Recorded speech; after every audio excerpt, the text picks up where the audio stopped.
So, welcome one and all, and welcome to the Sovereign Human Radio Show. And Brother Louis, it is absolutely wonderful to have you back for a second time. And I'm going to reveal something that's very, very interesting. So, my inspiration to first connect with you was actually through a ceremony, and my hope is that this evening we can hold it very much like a ceremony, and that we can really allow the perfect information and inspiration to come through for people in just the right way. And I believe, based on what we've shared so far in the preparation for this show, that you've absolutely got some gifts really present for us. So, of course, folks, if you are just joining us, thank you. Welcome. Please pop your videos off and pop yourself onto mute so that we can record this for those who can't make it. That would be wonderful. Thank you. So there we go. So yeah, good. So Louis, whenever you are ready, I'm going to invite you to open things and to give us a sense of why you felt called to create this show tonight. Thank you very much, George. It's such a pleasure to sit here with you after all these events leading up to this moment in time. I have to say I'm quite nervous because it's the first time I present all of this to a wider audience and a live show like this.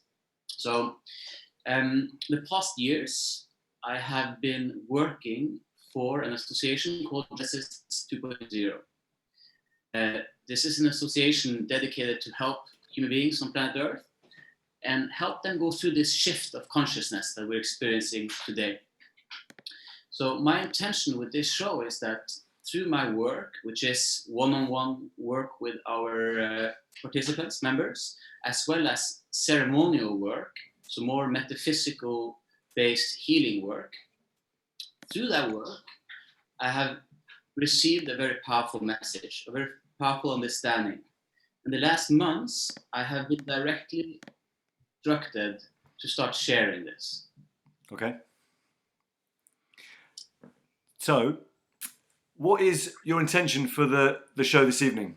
Because the conscious creator and the mastery of time it's quite a wide title.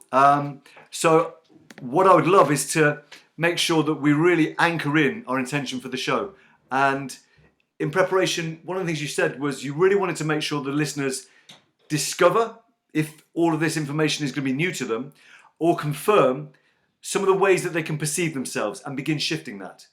And from this, how they can have an understanding of, therefore, from that place, changing their lives based on rewriting their subconscious programming and allowing that highest vision for themselves to come through. So is there anything else you'd add to that intention, or does that capture what you'd love to unfold for this show? George, first, I would like to thank all the listeners for taking time to join us. Some of this information they may already have, some might be new. For some listeners where this is new information, I ask them kindly just to have an open heart and to follow us subject by subject, and also visiting the Facebook page to go deeper into this, what we're about to share. So the conscious creator and the master of time, this is a story about us as human beings, our existential truth, meaning who we are besides the daily matters, and a story about how we can start to create our own reality based on what we truly dream of and envision for ourselves. Fantastic. We'll travel through some of these chapters which contains information about the conscious and subconscious mind. We're going to tie that in with studies done on the heart, electromagnetic studies done of the heart, how the heart works as a communication medium. It's much more than just an organ. And we're going to dive more deeply into these alchemical teachings and more mysticism and occult knowledge to tie this together in a spiritual context. Fantastic. That is wonderful. And I have to say that when we've been preparing for this, some of the things you've been sharing, I've really been blown away with the way you've tied everything together. And that is from the most kind of spiritual elements, the ancient teachings, the alchemy teachings, right through to the most cutting edge science. And for me, you've brought it together in a way that is really accessible, if very, very in depth. And so I'm really excited. And there are some ideas in this that you share, which I think are paradigm changing. So I'm really excited. And where do we launch here? Where do we dive in? We understand that the conscious and subconscious mind is a part of this. So do you perhaps want to start there and let us know, what is the starting point for how we might go about manifesting our highest truth? Yes. Okay, let's start. So this story, this information, it starts with the basis of sciences that we can all relate to. So we all have our normal state of awareness, how we perceive ourselves, how we perceive the world we live in. If we go deeper into that, we come into a story about the conscious and subconscious mind. So we all have a conscious mind and we also have a subconscious mind. I'm sure many of you have heard before. As we perceive our reality, as we live from day to day, we operate with our conscious awareness and our conscious mind. But beyond that, the subconscious mind is also very active. It's also operating continuously. It's working beneath our conscious awareness and informing us of how we should live our life, meaning what we think, what we say, and what we end up doing. It informs us in that matter. And why this is important is because the subconscious holds not only all our belief systems, personality, all the experiences we had, it also instructs us on that basis. So to come to the point here about the subconscious, I know we all have this inner voice. We have this inner chatter that gets triggered in our lives. Very rarely is that a positive message. It's very often a negative backtalk we give to ourselves. Yeah. So I'm sharing this about the subconscious mind because what we're here is how the subconscious mind is affecting us in daily reality, how we can become aware of it, and how we essentially can start to reprogram these old messages that we're carrying so that we can live freer, so we can be more present and reach these experiences that we dream of having in our life. Fantastic. So that is, that's a wonderful outline. And if we recognize that the conscious and subconscious mind are key parts of this, knowing that we have a lot to cover, and really it's important to note for all the participants here who are on this call tonight that there is so much that Louis has put together as we've been preparing for this, and you've probably seen some of the posts on the Facebook group, that tonight we really want to make sure we give you the core of some of the absolute essentials, knowing that the Facebook group is where this is an ongoing journey we are taking together, and it is going to unfold exactly as it needs to. So with that said, Louis, what do we really need to know about the subconscious mind in order to kind of launch into where we're going? Okay, so classically, the conscious mind is the captain of the ship. It is taking directive, making decisions, conscious decisions, and acting upon them. Subconscious mind gets directed from the conscious mind, so it receives these messages and it starts embedding and creating beliefs around these structures. So what we believe to be true is that. So the most important part here, the essence of it, is that through our lives, we've all had traumatic experiences, through childhood, through some of the parenting that's happened, through our friends, even through accidents. When we've experienced these traumatic experiences, if they haven't been properly resolved and released, they end up embedding in our subconscious as belief systems. So in psychology, we go through this. We talk a lot about the subconscious and how it directs us. Yeah. Talk in the essence of the subconscious, and what I want to present is that it's much more than just memory. These are emotions that are embedded in the subconscious. Okay. They're are, you may say, trapped there. And when we live our daily lives, these beliefs are always there to try to protect us, to try to guide us, to prevent us from experiencing the same traumatic experiences again. But in fact, what's happening is that we are being reminded of it and we are recreating it in our perception of the current reality. Okay, and so that would explain if it is indeed not just memories but emotions that are stored, why, for example, PTSD sufferers are, they're experiencing the emotions of a triggering event as though it's happening right now. Whereas if it was just memories, they would be able to distinguish between the two. So that's a really fascinating distinction. What is the role of the heart in this? Because this is, for me, one of the groundbreaking elements that you're bringing here.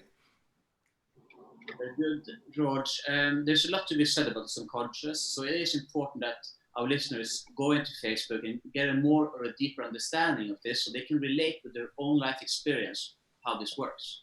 Now, to cut to the theme of the heart, why this is important is that the heart is very intimately connected to our subconscious.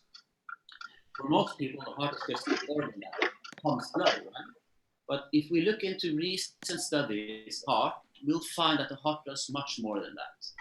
So how this is tied in together, if we go into one of the largest bodies of knowledge we have on the planet today, it's an institute called the Heart Math Institute. Yeah. That dedicated years to studying the operations of the heart, how the heart and the brain communicates, and how the heart resonates and works through something called coherent resonance, meaning electromagnetic energy. So where is the link? Why is this important? The conscious and subconscious mind is in constant dialogue. Okay. So is the brain and the heart. We now know that the heart has a neurological pathway connected to the brain, and that the heart sends more information to the brain than vice versa. I want to tie this together a little bit because this thing goes for the subconscious. The subconscious mind instructs the conscious mind. 95% of our decision making in life comes from the subconscious. So there's an important parallel there. The same studies, they go into different varieties of these tests they do to understand this. So as the heart sends more information to the brain than vice versa, it's also registered that the heart has its own system of neurons that store long and short-term memory. We have different studies done on heart transplantations. Yep. We transplant one organ to another. There's several studies and research fields that show that these recipients of these heart organs suddenly are able to carry new memories, carry new emotions and new feelings, which is based from the host that they got this heart from. I want to go a little bit deeper into this. So the heart is extremely powerful. The electrical current of our hearts is 60 times stronger than that of the brain. Furthermore, the electromagnetic resonance, meaning that the heart, it emanates an electromagnetic field. When they measure this, they use something called SQUID. It's a superconductive quantum interference device, a very sensitive measuring device, where they can measure electromagnetic energy. They see here that the field emanated from the heart is 5,000 times stronger than that of the brain. Tie this bit together for our listeners to make sense out of it. It shows that when we feel emotions, when we feel joy or happiness, or we feel alive, gratitude, the heart waves instantly react to the emotion.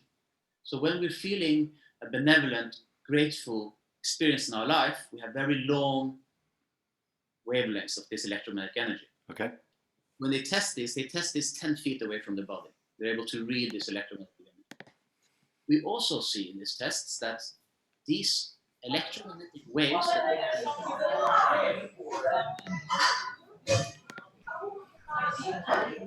I'm just going to do some muting. That's the mute there, sorry. We also see that these electromagnetic signals that come from the heart direct the brain. Okay. So there is very intimate communication with what we are experiencing, what we are feeling, and our perception of that. There's a few tests here that's important because this is about the mastery of time. Yeah.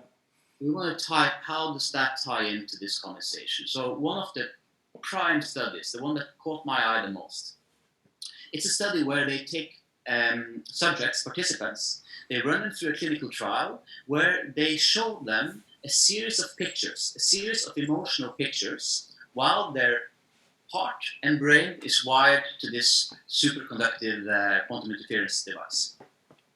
then what they do is, with an interval of 6 to 10 seconds, they flash different pictures. Example, they show a picture of a mom nurturing his child, a loving picture.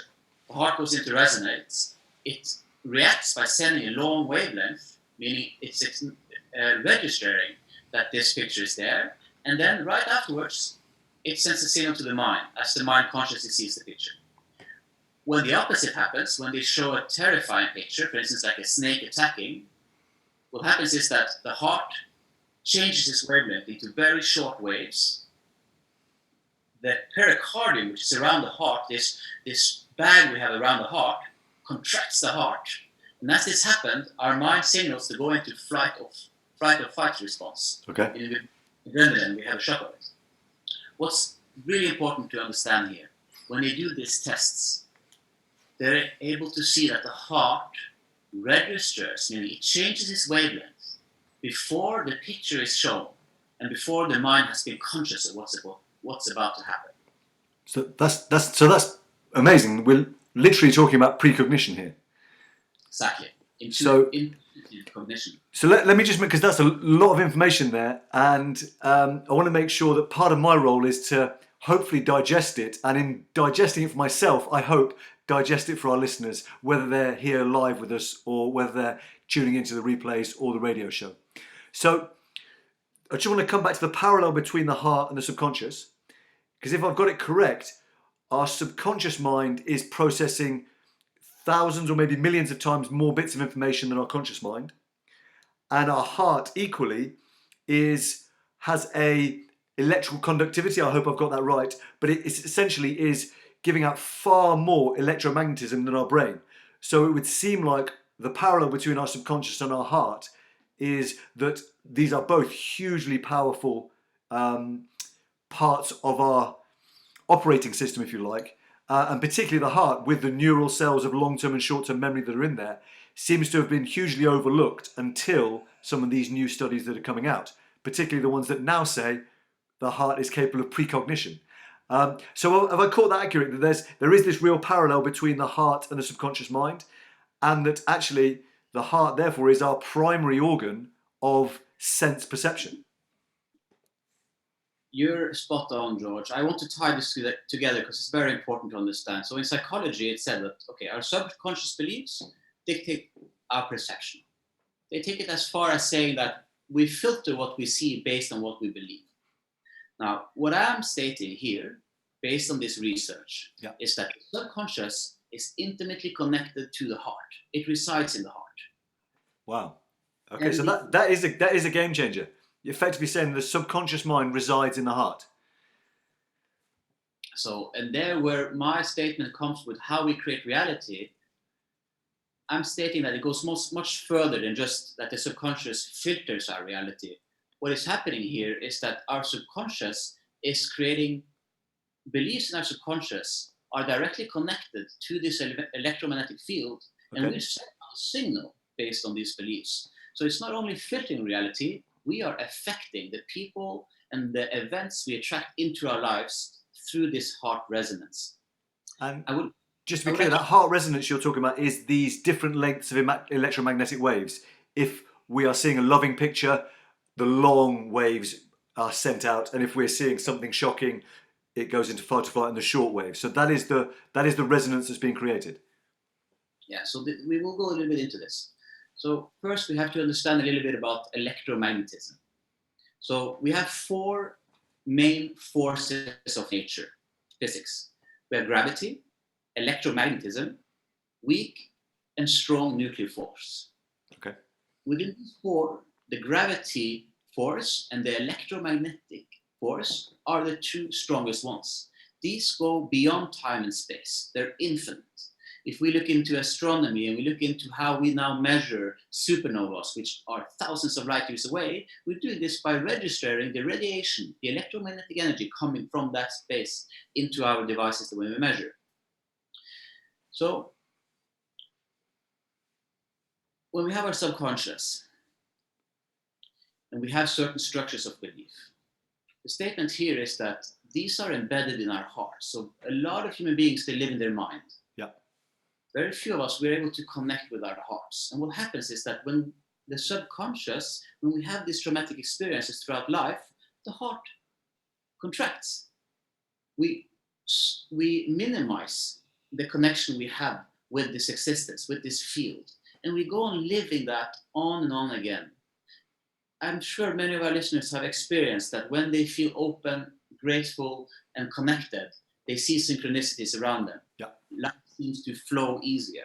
So this is where we're going with this conversation here today. So the people always talk about traumatic imprints, and to date, for me personally, I've always imagined the subconscious mind being this kind of energy field, or maybe something in the brain. But what you're now saying is that there is actually a physical imprinting that's happening in the heart, because each of these traumatic imprints is causing the heart to contract in some way. Is that accurate? Yeah. So when we work in Genesis, when we work with our participants, when we're in ceremony, we do a lot of preparation towards the ceremony to help the subject analyze themselves, analyze where these wounds are in their subconscious. Yeah. And then in ceremony, we expand the space and we work directly with the heart to release these contractions, which very often end in a very emotional release, meaning you connect back to this memory, Yeah. you have the realization of it, you can feel the heart operate and start to expand as we clear the belief, the trauma. And when this happens, there is a huge emotional release. Furthermore, what I've seen with myself and the feedback I get from many of our participants, our members, is that as they start clearing the subconscious belief, and not only as in psychology, an intellectual resolvement, but an emotional resolvement of that pain which is stored, as they start processing and resolving this, they start having new life experiences, different life experiences. New stuff start happening to them because they're no longer bound by that belief. Well, for me, this is wonderful it's a little bit emotional. It's very, very life affirming to hear, because actually you're talking about the process that I experienced in my first ceremony with you guys, which I essentially sobbed for 4 hours, and yet it was the most incredible feeling. Almost for the first time in my life, I was feeling emotions. And since that time, even though I've had some crazy challenges in my life, the capacity for my heart to actually feel emotions has been totally transformed. And so in what you're saying here, it sounds like I've literally unlocked the capacity of my heart to feel by releasing some of these traumatic imprints. So that's, it's amazing to have a direct correlation and kind of almost like the scientific understanding of what was happening to me in the ceremony. So thank you for sharing that. And I hope in me sharing my personal experience, it actually lands it for the listeners here. I'm sure some of the listeners can resonate to you. So I want to go deeper in this information. So if we now look at science, we are so blessed because science is becoming incredibly advanced. It's starting to cross the bridge into these old spiritual teachings and a lot of information I'm sharing today. So what we want to do, the theme here is the conscious creator, meaning we want to start consciously creating our reality. The mastery of time comes into the understanding of how time works. So there is only this present moment. If you look outside the window up to the sky, you will see infinites. Time is infinite. We live in this present moment. What happens is that we bring the past into this present moment and we bring the future into this present moment. Yeah. And if we are going by our days and we have this pain, these traumas embedded inside us, then by law, they will repeat themselves in our lives. I'm sure we all have experiences in relationships where there's some kind of pattern, something strange is happening because something keeps repeating itself. Maybe the same kind of person is coming into our life over and over again, etc. Yeah. So what we want to do here today, we want to go deeper into this to understand how time works. We want to understand the quantum field, which is where we work when we work with this type of healing, with clearing the past and embedding new beliefs, hence new reality. And we want to bring in the most powerful tools, which are meditation, understanding of meditation, and a little bit of practice of how one can start to unravel their subconscious and start to shift their Fantastic. reality. So before we kind of dive into those, I just want to make sure we've got clear for people that we are saying that you spoke about these synchronicities and these opportunities that will be magnetized into our life. And that we are saying that those are created because of the resonance that our heart is emanating out into the world, like attracting like. So if we have a closed down heart, we are going to manifest into our life things that match that frequency of being closed down. And we are also self-healing organisms. So you spoke about these relationship patterns that will keep repeating. They will keep repeating until we have done the work to release the heart and solve them and heal them. So it's really clear that that's such an important part of this, is you, in linking the subconscious mind to the heart, that is a game-changing kind of step for me.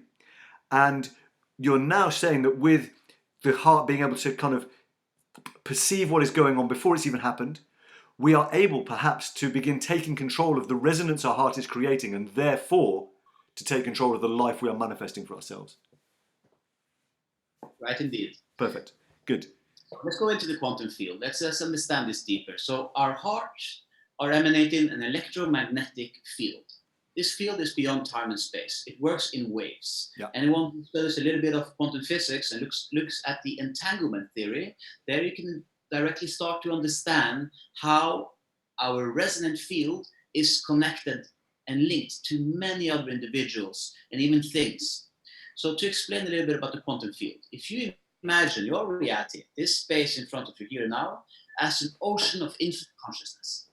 We know this is all energy. It's manifested in a very dense vibration. It seems to be real, but in actuality, this is infinites of energy fields, vibrations and rhythms operating together. So look at this field of consciousness, your reality, as a mirror. And the mirror is the signal you send out. So when you are making an affirmation, when you are making a statement, conscious or subconscious, that's the signal you're sending out, and that is the magic which will manifest and come back to you. Okay.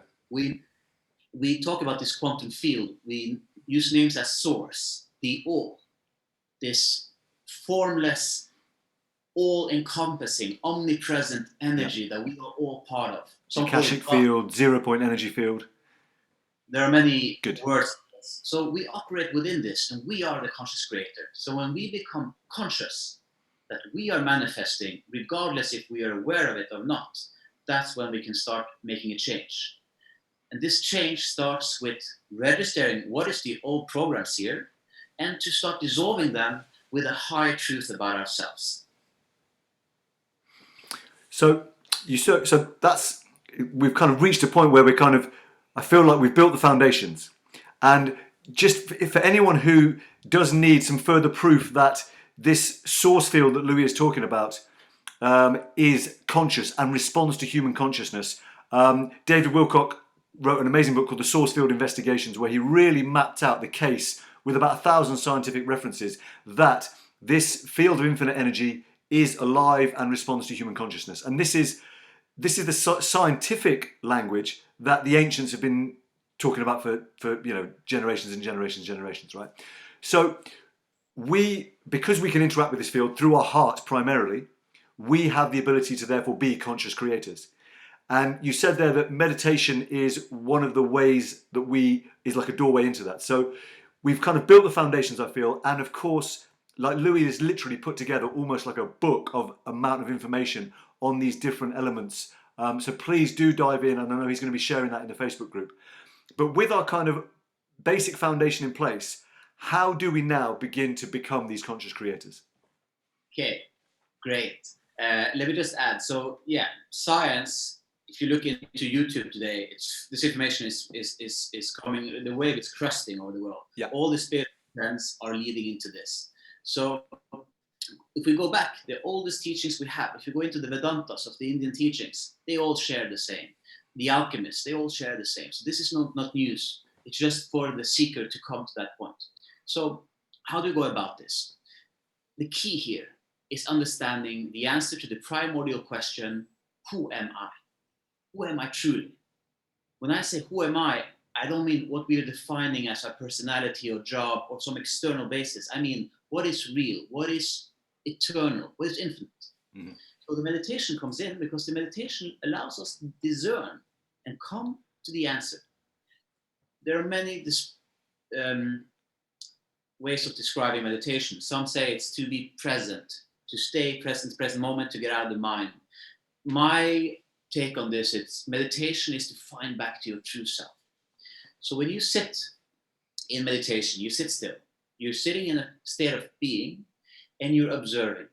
And in that observation, when you go deeper into it, you will start to see that, okay, you're not your body. You're not your mind or your thoughts. The essence of your being is an awareness. It is an awareness. It does not have a personality. It simply is. And that awareness is connected to the infinite, meaning it is beyond time and space. You can move your awareness to any place around you instantly. You can go within and you can move your awareness to any point in time instantly. So the understanding of this is we go into a bit more advanced meditation. The beginning of the journey in meditation is to find stillness of the mind. Yeah. You become acquainted with your awareness and to be able to sit and be in your awareness. When you do this, you're changing the wavelengths of your brain. You're going from alpha down to theta waves. And if you want to change your subconscious, look into psychology. It's hypnosis, which is very well familiar way of doing this. You shift your brain wavelengths into coming into a state where you can communicate with your subconscious and with your heart. Yeah. So what we do is we practice a form of meditation of discerning, of coming into this 0 point. And when we're there, we apply one of the most powerful tools we have. That is our imagination. So let me explain a little bit about the imagination. You can Google this. It's very easy to find. The brain, what we perceive, brain doesn't know the difference between what you imagine, what you physically see, and what you remember. Yeah. They are intimately connected together. If you look at Albert Einstein's famous quote, your imagination is a preview of the future. Look at Picasso. He says, imagination, what you can imagine is already real. Why we use this is because when you're sitting in this trance state, in this hypnotic state, what you start to imagine can instantly embody your subconscious and your heart. And the way we know this is that because when we fantasize, when we imagine, when we picture our children or our family, our loved ones, we can actually start feeling based on our imagination. Yeah. And this is where the magic happens, because we are this field. We're emanating this field. And instead of sending out this old message, when this message comes up, what we want to do is understand, okay, how do I imagine a new truth for myself, write that into my subconscious and start sending out that kind of frequency. So we need to write that into my subconscious, imprint that into my heart so that it can begin emanating. So you start expressing what you really are, Cool. yourself. So I want to bring this into a spiritual realm because we're all bound to come there at some point. Yeah. With this awareness, when we look at the spiritual teachings, when we talk about source, the Atman, this awareness is part of the infinite. So when we look at the question, who am I? I am not my body or my brain. I'm not my thought. I'm not these traumas. I'm not these stories I'm telling myself throughout my life. No, I am this awareness. I'm an infinite being. And when we can start to experience this through meditation and touch into the essence of this being, which is gratitude and love, that's the frequency we hold when there is nothing to hold us back, when we come to our core. So when we can start to center ourselves in that reality and truth, and we can start to embody that, we'll delete the subconscious, the old traumas, the old stories. We'll embed that story, and then we'll accelerate the events in our life. Everything will change. Before you summarize, I want to go into this. The world today, the problems we have today, is that we're all walking around projecting. We say, the world is shit, and Trump is shit, and all this is like that. Pardon my language. It's just honest. Yeah, sure. What's happening is that we're going around and we're reaffirming and restating the old and recreating that. So if we have someone in traffic that cuts us off, or we have a colleague or a friend that isn't acting like we were expecting, the magic here is to go inside, to see them as they really are from their infinite self, and apply whatever communication you want to them Not what you think of the past, but you imprint how you want things to be. And you start seeing things as you want them to be. And you hold these images until you feel them. And when you do that, I promise you, your phone is going to start ringing. The messages will come in. You will directly connect it to everyone and everything. Yeah. Methods. So you've used this phrase a few times, and I hear, if I'm getting your sense correct, the highest truth. People are out there projecting this is bad, da, da, da, and they are reaffirming a lower truth than is possible, as opposed to holding what could be a higher truth. Such as, I mean, for some people this would be a challenging one, but for example, that Trump might be doing something good, even though we couldn't. It's very hard to see it. There could be some higher truth to it, and that we can find greater peace the sooner we can return to that awareness and hold that higher truth. You're right, George. I mean, look at it. Look at astronomy. Look at the creation we're part of. This is infinite. So when we come to subjects as death or trauma or horrible things happening in the world, and we're like, oh, what about this and that? The truth is that we don't know. All we know is that there is infinite reality. And within infinites, everything has to exist.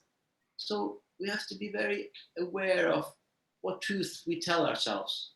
And if we can study, like the key here is knowledge, really study the scriptures, study science, go for yourself into this story and find out for yourself what is true. And on that path, you'll come to higher and higher truths. And as you embed them, you will not be affected anymore by these minor things, because you'll know that gratitude and love, this expansive feeling, that's the key. Yeah. And that's always residing inside. So I hear that being able to kind of come back to a place of holding this higher truth automatically will start to release and unlock some of this programming that's held in the heart. Now, it's of course always coming back, holding that center, that awareness, and holding that higher truth is a lot easier said than done. There's a reason why people practice meditation on a daily basis. But is that the sum total of how we can begin to re-imprint the heart, or are there other techniques that have been coming through to you that actually are going to be shared within the group? Yeah, very good that you bring this up. So there are many protocols, as we call them, many quantum physical protocols we run in this quantum field when you're in this meditative state. What's come through and what we teach today is called the 4 chambers of the heart. Okay. So this is essentially a protocol that we run in our subconscious to resolve all relationships, all woundings that we have, and set them free. And it's important to understand that if somebody's done something to us in the past, and we hold a grudge towards them, anger, resentment, etc., it's not only them that's being captivated by this, we're captivating ourselves. So the 4 chambers of the heart, they run through a protocol which is forgiveness, trust, gratitude, and love. How does this work? We don't have much time, so I'll run past these 4 chambers and explain a little bit about each one. Yep. And then we can do more in the Facebook group, and we can also do some testing and hold some ceremony online that we discussed. Brilliant. So what we want to do is we want to first come into the meditative state, meaning we have to relax, sit still, breathe, use the techniques we have to come into these more delicate brainwaves. First here, we want to draw in high vibration. So we want to connect with somebody we love or something we're grateful for to expand the field. When the field is expanded, we want to go into the relation. So let's make a hypothetical example. Your father abused you as a child. Yeah. Through that, you've attracted male, let's say you're a woman, you've attracted male partners, and they have also been abusive in some way to you. And you can see this related here. So this is based in the subconscious. So what we do when we're in this meditative state is first we have to open the wound.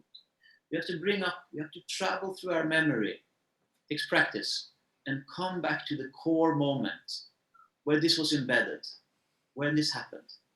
We have to open the wound by re-experiencing it. You know that you're on the right path when you get emotional. That's when you know that, okay, I'm on the right path. From there, you want to express. Bring up a hologram of this person. If it's your father, bring up a hologram of this person, see them in front of you, and fully express how you feel about this.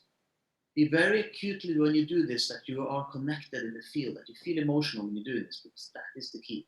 You're entangled with this relation. When you've done that, you go through the first chamber, which is forgiveness. You state to this person that you forgive them. You let go. You stay there, you breathe, you feel into it, and when you're ready, you'll move into the next chamber, which is trust. Now, trust is a powerful thing. We all walk around trusting things in our lives, and we're not really aware of it. We trust that we're existing, we trust that the gravitation and our Earth orbit and all these sensitive variables of life on Earth is going to sustain, right? We have lots of existential trust, but we're not aware of it. So we have to train ourselves. We have to look at existence and see how extremely advanced this creation is. And then we have to apply and find something called an existential trust. What we cannot control, we have to trust. And in this meditation, when we bring in the second chamber of trust, we resonate this. We bring in all this existential trust, understanding that what happened in my childhood had to happen. This is part of my journey as a human being and as a soul. Yeah. To be this way. And then we can imply trust. I trust this situation. I trust this person. I trust myself. And I trust the omnipresent all. This had to be this way. Now you through the first two chambers. Now your subconscious is shifting. And the key here now is the next two chambers. The third chamber is gratitude. Bring in gratitude because you exist. Find whatever you can, your children, your friends, in your job, just find something you're grateful for and start expanding and find more and more things you're grateful for until you come into the existence of your life. And when you can feel that, when you smile and you're like, oh, okay, everything here is actually amazing, then you want to bring that gratitude into that memory. Grateful for this person, grateful for this teacher, grateful for this growth. And hold that resonance till you feel it, and then you move into the last, final chamber, which is love. Do the same here. Bring in the love you have for those around you. See them. Self. Be a dog or a daughter. Whatever it is that you're able to connect with that vibration and hold that vibration. When you hold that vibration, connect to your relation. Feel that person. Send them love. Let go. Trust. Be grateful and love. Now when you're in that state, this can take some time. It takes usually 30, 45, 60 minutes to go through such a protocol, and you will repeat that. So you will, the subconscious is programmed also by repetition, so you will repeat that. But this is the key now. When you come to the fourth chamber, you're going through this protocol. The key now is that you can rewrite the memory. You can now bring in all the positive, all the truth about this person, about this relation, everything they've done, how much they love you, how grateful you are for having them here. And you can start bringing in all the positive things which are there. And then what happens here is you are changing and mastering time, because you're shifting the embedded code in the quantum field from the past with one, and by God, I promise you, you will start seeing new things happening. You will start seeing that, oh, you're not reacting the same way you did before. The subconscious chatter is going down, it's gone, and allow you to experience the life. Allow you to go there where you didn't dare to go before, where you usually would run away. Yeah. Amazing. So, and it's really important to acknowledge that those first two chambers, they can take some courage to dive into, to really forgive. And yet here is I want to just bring in a little bit from my own background of why this is so powerful and why it works. There was a study done on athletes, and they wanted to see, that very often athletes will visualize their performance before they've even done it. And so they wanted to see if actually this visualization, this use of the imagination, as we say, had an impact. And so they did a study where they gave finger strengthening exercises to 3 different groups. One group did the finger strengthening exercises. The other group was told to just visualize the finger strengthening, and another group didn't do anything. Of course, the group did nothing, no finger strength improvements. The group that did the finger strength exercises saw a 50% improvement in finger strength and grip strength over the 12-week protocol. But here's the amazing thing. The group that just visualized it saw a 37% increase in finger strength and grip strength over the 12-week protocol. So they were doing, I would imagine, a protocol far less in depth than what you've just described there. So this, for me, I hope that helps to land just how powerful what you've laid out can be. Because our mind doesn't know we are actually using the imagination. It is unlocking things on a physical level. It's changing the reality. So thank you for bringing that through. And as I heard you say, that it's a process of repetition. Going back, so in that example you gave, you would have that initial dialogue with, say, the father figure who was the initial cause of the abuse. Would you then, back along that timeline of these other times when that same abuse has kind of played out in a different way, but that same essence has been there, you would go back and run this same protocol on each time that's played out. So you're dissolving the entire timeline. Is that right? Exactly. You will bring this into your entire past. Wherever there is grief or trauma, you bring in that protocol. It's interesting, this study you just mentioned, because if you go into the science of cell biology, and you go into epigenetics meaning above genetics, they all state the same. The placebo effect, the power of our mind. And what we're teaching here at Genesis, it's just a much profound, much more in-depth way of doing the same. We all have this power. We can consciously create our reality. We can consciously change our past. And we can consciously perceive and receive the future that we want to experience. That's a wonderful... we can consciously perceive and receive the future. So I get the sense we are co-creating this incredible gift that is existence. And so to close up, do you want to just say a bit about what your intentions are for the community that we've built? And if you're here with us live, we're about to dive into some Q&A and to explore, we're very open to wherever this might go with the 45 minutes or so that we've got that we want to kind of open it up for. Just to let you know, Louis is a bit of a master, so you may experience some spontaneous craziness. That is a very beautiful gift.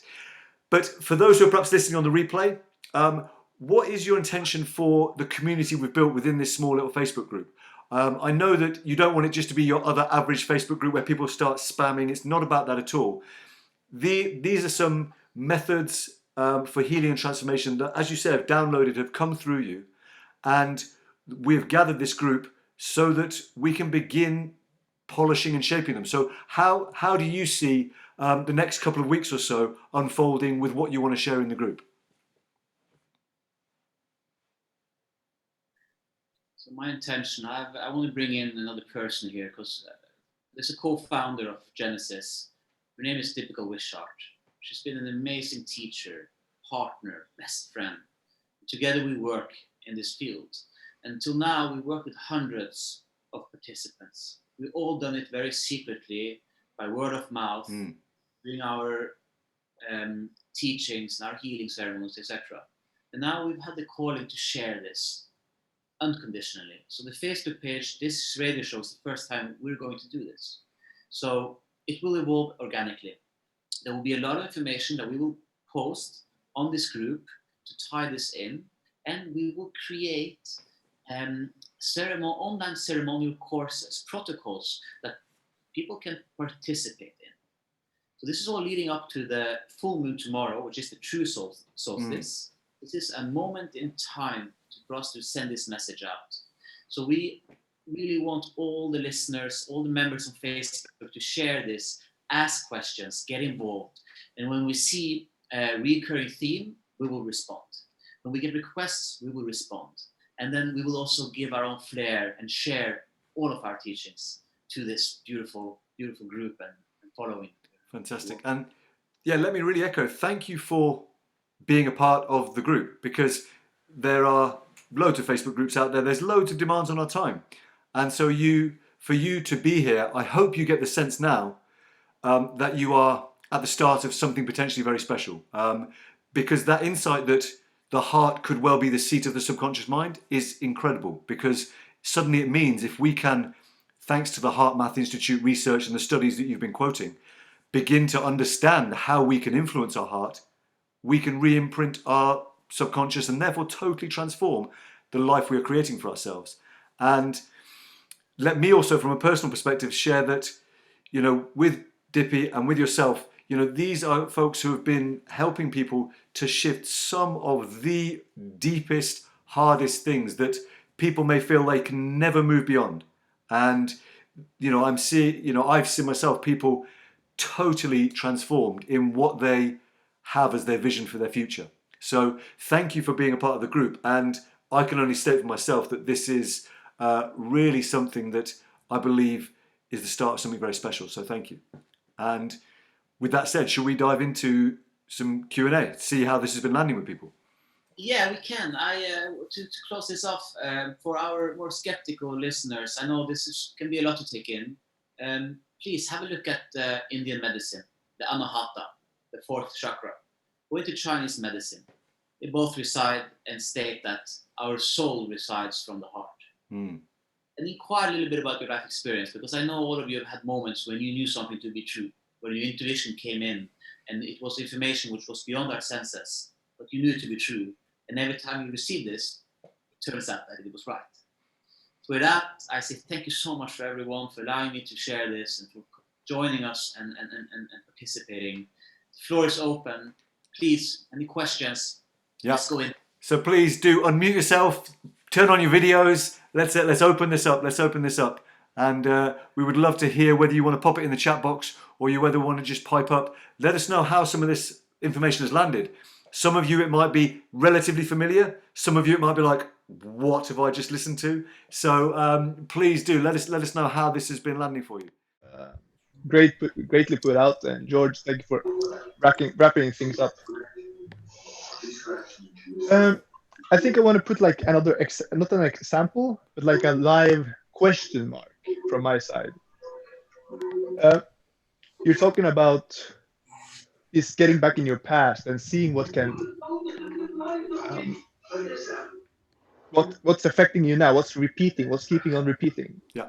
And me, for example, I have this challenge actually that happened this weekend that came unexpected, and I'm at a great party and I find myself getting the feelings of being excluded.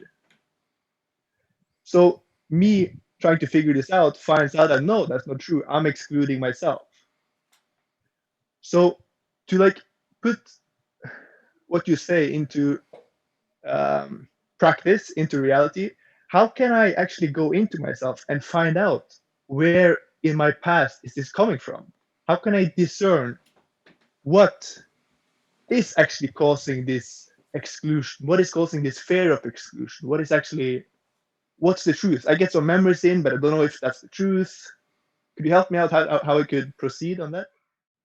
Okay. Nice to see you, Martin. Thank you so much for joining us and for asking these questions. Okay, so this is technical because, as I know, Martin, from before, we have to go back and look a little bit into our history. You say that there are some memories that's coming up from exclusion. Go back to videregående, to high school, to see these mechanisms that happen there. Because sometimes they're not very direct. These old wounds are still operating and they're giving this perception in your present moment now. So if you go specifically back to the high school and these episodes are there are signs of exclusion. There's some sign of me against them. And this can very well be what is re-manifesting now. So the most important thing here, I know you know the 4 chambers. It's really working on this. Going back into your meditation, take time.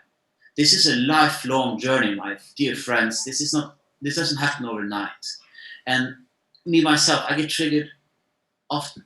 Things happen. And it's always this to come back to this highest truth, this infinite truth. Because what you cannot control, Martin, you have to trust. And by trusting it, you will see that in good time, everything plays out. All the truth, all the answers come to you. So just go back into your practice, hold your space, accept, trust, and use gratitude and love. Whoever this is, just see them in front, hold their image, hold the dialogue to them, trust them, be grateful for them, and you accept and you trust unconditionally. Does that help? Yeah, definitely. And Morten, I'd add one thing. You said there that you do have some memories and you're not sure if they're, the truth or whatever. We are self-healing organisms. We are meant to heal. We are meant to realize that highest truth that Louis talks about. So in the practice that, Louis is having you undertake, follow those memories. See what messages you might have received from those memories. If they're coming up, they're probably coming up for a reason. And I definitely support you on that one. So I think what I'm bothered about is it like, because my mind started thinking, is it really that one, or is it maybe another one? Is it a deeper one? Is it further back? And like you get this, but of course, why not work through one-on-one and really trust the process? And that's what I'm because getting to. you will see that they are interconnected. When I mentioned this about the past, is this one of the memories? Actually, I think it's a new one.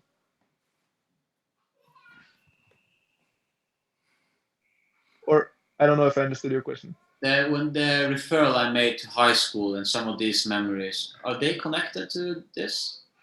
Yeah, actually, it's before that. It's You were childhood. 12, 13. Yeah, about. Relationship. Yeah. Repeat. Okay. We'll not go too personally into this because it's quite personal. Of course, Yeah, I like honesty, but this is not going to be part of our live broadcast. This is just now the Q&A. But I'm always available, Morten, so we can go deeper into this whenever you want. Morten has done such amazing work. He's a young man, and it's just incredible to see his journey. Morten, thank you for sharing. Really appreciate it, brother. Thank you. Thank you, George. So anyone else have any other questions? Any other, what's the word I'm looking for? Reactions to what Louis has shared? Any questions about what they might like to see in the Facebook group? Now would be the time. I'm just checking this in the chat. Some of the microphones are muted here. So can people unmute themselves, or am I just need to do that one? Let's have a look. So please, you should be unmuted. If you do want to speak out, please speak out. Don't be shy. Hello, this is Charlene. Charlene, hello. Hi, and I'm in a noisy coffee shop, so I'll ask my question and then I'll remute myself. Thanks, you guys. This is awesome. Louis, George, really good to be here. So I'm in an interesting place. It's a beautiful place. I do feel like I'm trusting my heart, but I'm at this place where I'm like, can I trust this trusting? The picture that keeps coming to my mind, and it's around purpose and finances, and it's all tied together. You ever see somebody with a dog and they put a piece of bacon on the dog's nose and they're like, wait for it, and you just want to grab it, So I'm in this place of like, okay, universe, my obligations, and I don't see the money in the bank, and my human ego is tempted to get out and hustle, but my heart is telling me trust and wait. And the questions, and I'll close this off, is, okay, am I really hearing correctly, or is this a big joke? Am I really allowed to feel this much peace when I look at the natural and it doesn't seem like I should be feeling that much peace? All right. Thank you. Charlene, thank you so much for joining us, and thank you for this awesome question. So this is something that we all struggle with. It's like, I trust the universe, but how long do I have to trust? And there are two things to understand. So when we pray, when we affirm, when we ask the existence for something, it's important to note how we're asking. So we always imagine and state what we wish to come into our reality as if it is already. So we have to experience ourselves in that in moment. It is very important that we keep the gratitude, the love, and this expanded emotion and feeling embodied, that we don't go back into the past. And the trick here is that what's going to come our way, meaning if we need financial support, what's going to come our way doesn't always come the way our mind has expected it to come. This is called an act of faith, meaning that the existence is going to send you that opportunity that you're waiting for. It's going to come to you, but it's going to come to you with the condition that you're willing to trust and follow whatever that comes. So the job or the opportunity might not be what you had imagined, but when you unconditionally act in faith of what comes to you, the secret and the mystery is around the next corner. So these small little things come out of nowhere and they lead to very, very big things. It's the same for me in my life. I do this work and also to support my family, myself. I have a real estate business. Since I got into this work, I've let go completely. I fully trust that what comes will come. And by God, I live a life where I'm able to sit in meditation, to work on this. And the work I need to do, it comes out of nowhere. Real estate work manifests and with very little effort, I get exactly what I need to continue. So I hope that helps, Charlene. I know Charlene from before a little bit. We're going to get more acquainted, and I can't wait to keep supporting you. So please also use this group and use this resource to help you keep the faith if you ever feel yourself doubting. So Louis, can I just see if I'm correctly linking in what you said there to what we discussed on the show, which is you spoke about Charlene trusting what comes, even if it may not seem like it's kind of directly connected. Would that be an example of, if she's staying with the heart having this kind of precognitive ability to bring in what is needed, but actually the conscious mind can't make sense of it yet. However, if we can trust that the heart has brought us what we need and we follow the steps accordingly, then we're aligning with that highest truth. Yeah, you're correct, George. This is important because this doesn't mean we just sit back and we don't do nothing. No, we have to hold a very clear image of what we want. And when faith comes calling, we have to act. Action is everything. We have to give our all to whatever it is that comes in our path. And by doing that, the mystery happens and it really guides us to exactly where we want to be.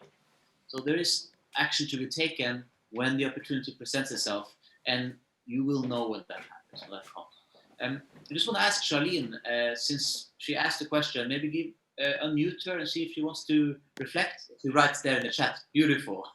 Okay. That's good. Now, what you said was so spot on. It just resonates huge with what's been coming through. Because as I was meditating before I even knew you guys were going to be on, it was like, it's going to come, but it won't be what you expect. And so I just was opening myself up and just saying, yes. I just say, yes, universe. I just want to see it and I'm ready to act. So thank you. Perfect. Thank you too, Charlene. George, I just want to add to this because there's many people in their lives right now that are living a life and a job that they don't really want. And they're afraid to let go. They're afraid what it means to not maybe have the next salary sorted or to pay for their things. And it's really important to not only trust, but to look at what you have right now. Do you have what you need to survive? To embark on a new path in life, it requires courage. But you don't need to have everything set. That's the whole part of growth. We step out of our comfort zone. We take that chance, take that leap of faith. And you can see all the stories, they're infinite. We always come to our true destiny. And the point in time always come for us to be taken care of. Beautiful.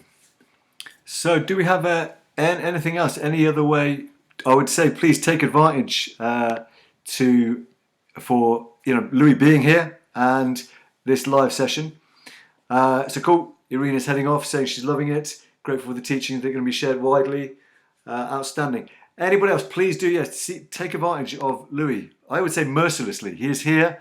He is ready to support and serve. So definitely take advantage of his being here. Charlene, she's saying she's felt a huge transmission. Yeah, I would agree. That it was wonderful to hear that you've had this same. What a confirmation that it's going to come in an unexpected way. So Louis, you're clearly bringing through something, brother. Very, very good.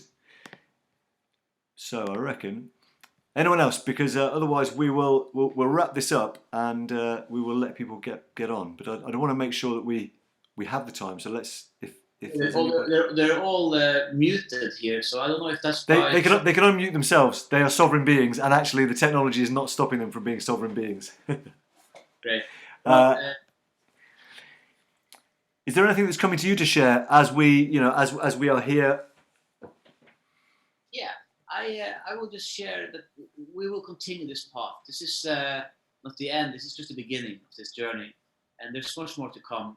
So we will go through meditation techniques. We will go through ancient teachings coupled with modern scientific discoveries, and we will even bring it into this divination, sharing how we can give consciousness commands, prayers that really work. So I just want to thank you, George. Thank everybody out there. Give my infinite thanks to all these beings of light that are with us also to bring this into place. I'm so grateful and very happy that this was possible. So thank you so much, everyone. So what comes is just to invite you to give us a sense of, we are heading into, you talk about beings of light, we are heading into the longest day, where the light is at its fullest point. And how can, because many people don't know, but we are in the time of what you consider to be the true solstice, the full moon closest to midsummer.